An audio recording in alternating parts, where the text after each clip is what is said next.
क्या सोच रहे हो? यही ना कि ये कौन है?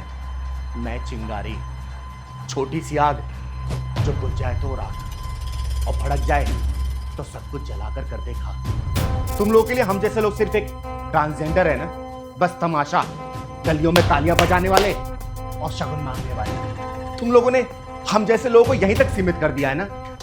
कभी हमारे दिल में झांक के देखा है क्या कि हमारे भी कुछ सपने होंगे, हमारी भी कुछ ख्वाहिशें होंगी? अरे बचपन से सुनती आई हूं कि ये ना लड़का है ना ही लड़की है, तो फिर मैं हूं कौन?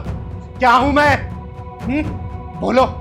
भगवान की बनाई हुई रचना हूं, इंसान हूं मैं तुम्हारी तरह। बस फर्क इतना है कि तुम्हें जीने का अधिकार मिल गया और हमें हर सांस के लिए लड़ाई लड़नी पड़ी।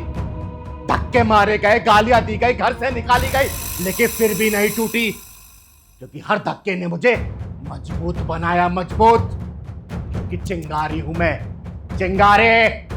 बस एक छोटी सी ख्वाहिश है मेरी कि काश वो एक दिन आए जब मुझे अपने होने का परिचय या फिर सबूत ना देना पड़े।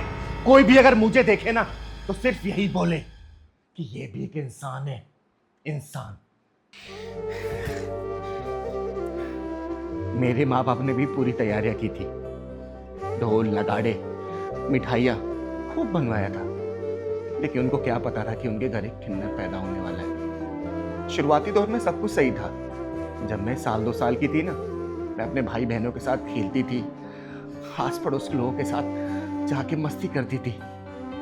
लेकिन जब मैं 3-4 साल की हो गई ना, तो समाज के ताने मेरे माँ बाप को परेशान करने लगे।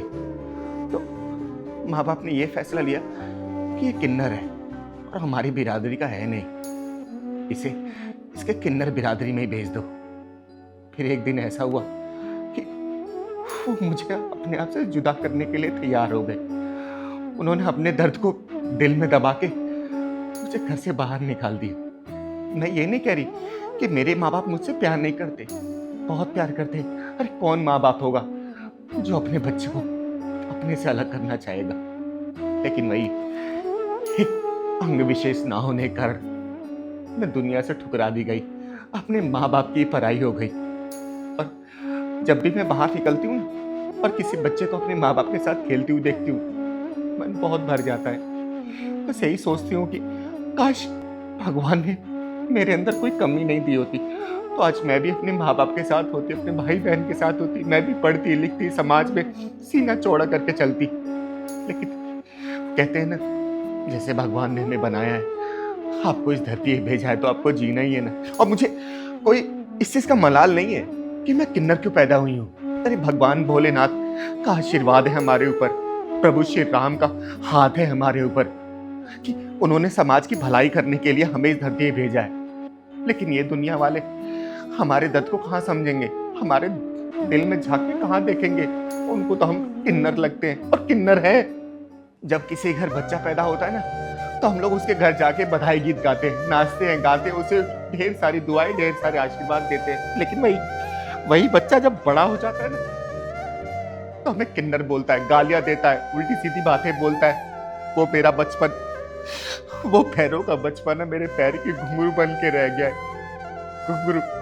और मेरी भी एक ख्वाहिश है कि मुझे खुद अपने आप को होने का सबूत ना देना पड़े। अरे काश एक ऐसा दिन आए कि जब लोग गर्व से कहे कि ये भी एक इंसान है, हमारे समाज का हिस्सा है, समाज का। और हम लोग क्या करते हैं? हाँ, आप लोग बताइए। अरे किसी भी जगह हम लोग को स्थान नहीं दिया जाता, हमें ना नौकरी दी जाती है, ना चाकरी दी, ना बिजनेस करने दिया जाता है। क्यों? हमारी क्या गलती है? आप बताइए। हम लोग खुद तो किन्नर पैदा नहीं हुए ना, भगवान ने हमें ऐसे बना दिया तो हमें ऐसे ही रहना है। और कुछ लोग ऐसा बोलते हैं कि हम किन्नर लोग बहुत गलत होते हैं। समाज में हर तरीके के लोग होते हैं, और जो लोग हम किन्नरों के किन्नरों को बदनाम कर रहे हैं ना, उन लोगों से हाथ जोड़ के गुजारिश है कि प्लीज आप ऐसा ना करें। और सभी समाज को ये चिंगारी हाथ जोड़ के विनती कर रही है कि प्लीज अपनी सोच को बदल लीजिए। सोच को याद रखना, चिंगारी कभी बुझती नहीं है, लेकिन सही समय आने पर ना दुनिया को जरूर रोशन करती है, जरूर।